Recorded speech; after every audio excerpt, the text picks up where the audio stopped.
Hello, and welcome to another episode of Practically Political. I'm Dave Spencer. And I'm Carrie Sheffield. Let's get right to it. Well, Dave, there's a hot topic right now, and that is ESG, environmental social governance, as they say. Down in Florida, Governor DeSantis just issued a big plan to, I believe, protect Floridians from this ESG trend, which is all about woke investments. It would basically ban these big banks and credit card companies and money transmitters from discriminating against customers based on their religious, political, or social beliefs, which have been identified as contributing to the ESG score. What's your read on ESG, and do you agree with this bill? It's interesting because it's not just Florida. Also, it's happening in West Virginia and Texas and Louisiana too. Well, let me preface by saying a few things. Well, first of all, the $64,000 question, Carrie, is this the canary in the coal mine that your loyalty might be starting to gravitate from Donald Trump to Ron DeSantis? Should we take that as a potential sign? I will support whoever's there. We go. God, so I've heard that from a few people in the party. But in any case, to answer your question, Ron DeSantis, like so much of this stuff, I think there's 10 or 20% of substance. So it's not totally out of left field, but a lot of it is basically, trying to run on social issues, cultural issues, the culture war.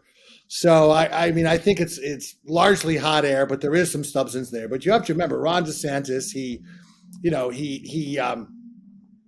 he's signed bills that have allowed parents to essentially ban books in school, to, what was it, the Stop Woke bill that banned discussion of race in school. He revoked Disney's self-governing status, which resulted in higher property taxes for all the people in Orange counties and those neighboring areas. He impeded ex-felons' ability to vote, even though almost 70% of Floridians had approved it.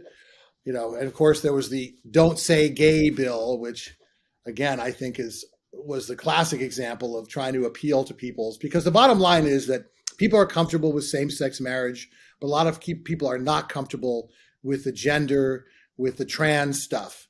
And the party is playing very skillfully on that. And so I think a lot of it comes back to that. So yes, is there some substance here? But I think most of it is a great excuse to rage the culture wars. Your thoughts? Well, I think you've said everything, Dave. I think that the ESG thing is a big. So I just started a new fellowship with the State Financial Officers Foundation, and that's actually a big issue that they're looking at. Is because a lot of these banks have, in large part, let's just say climate change, for example, in West Virginia. 5 banks just got banned from doing business in the state of West Virginia because these banks were specifically trying to target the oil and gas industry. And the state of West Virginia passed a law to say you can't discriminate against our industries that is the livelihood of the people of West Virginia. And I think I think they have the right to do that. I think it's pushing back against these banks who are treating, everyday middle America, non-Wall Street elites, they're treating them with disdain. And so I think it's good to push back. So I think that what Ron DeSantis is doing is that he's trying to say, okay, if you want to politicize business, we're going to stop you from doing that. And the phrase we like to say is return to neutral. So stop making it a left or right thing, to be honest. Like, keep it all out. Just go back to neutral. Why does everything have to be politicized? Why do we have to teach that America is hopelessly racist? That's what the critical race theory is. That's what the Florida thing is about. If they want to teach 1619 Project, and he's saying no, you're not going to use taxpayer money to teach children to hate their country. I think that the vast majority of people agree with that. Well, first of all, again, you have a couple things. First of all, I agree. Nobody should be discriminated against, no matter what industry you're in. And for the record, I've always been someone who says, yes, I believe in climate change. I think the carbon problem is very real, but that doesn't mean that we should have energy security, because whether we like it or not, for the next 20 years, 75% at least of our energy needs are going to be satisfied by fossil fuels.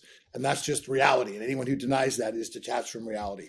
But getting back to what you're saying, a lot of these companies also want people to say what their carbon, a lot of these people want to know what a carbon footprint of a company is. I think that's very reasonable. I think that's information that people should know. That's not discriminating. So again, the truth is more complicated, and this critical race theory is a favorite tool of the right and the culture wars. It is, it's like defund the police. There's like two people or isolated minimal examples that have come up and said this, and the party gets plundered because Cory Bush wants to defund the police when Joe Biden never said defund the police. The party gets plundered because a few teachers have talked about critical race theory, whereas 99% of teachers don't talk about it. So again, do I think this stuff should be discussed? No.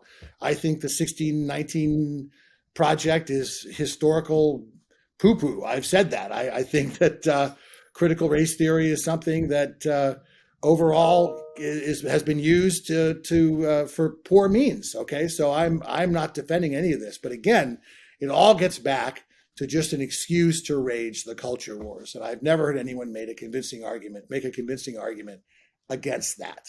That's where it comes down to.